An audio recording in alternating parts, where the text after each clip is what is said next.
dans cet exercice-là? C'est quoi le bilan exactement? Bien, je vous dirais, là, le premier qui est important au niveau du bilan, je reviens à la capacité d'intervention de la SOPFEU puis de la sécurité civile. On a dit, est-ce qu'on peut rapidement apporter des améliorations ou des mesures d'atténuation? Premièrement, simplement à ce niveau-là.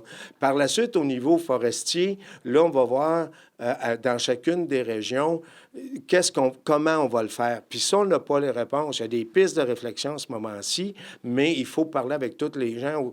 Qu'on pense à la stratégie Caribou qui n'a pas été encore annoncée, mais tout ça va avoir des impacts ensemble pour le futur. Et l'autre volet, c'est l'aménagement des forêts. Comment allons-nous le faire et les récoltes? Il y a des discussions à voir à cet égard-là, qu'on pense, par exemple, au niveau de la sylviculture.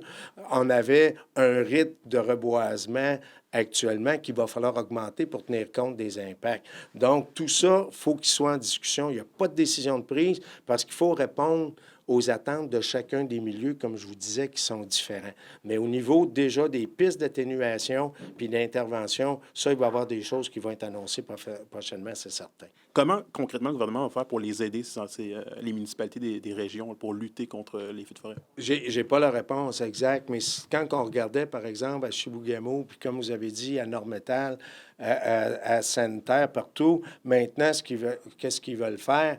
Ils ont fait rapidement, qu'est-ce qu'ils appelaient des zones de déboisement mécanisées pour faire une bande de protection. Mais ça, c'est il y a quelques municipalités qui l'ont fait, mais maintenant, il va falloir aller plus loin pour les autres municipalités à cet égard-là.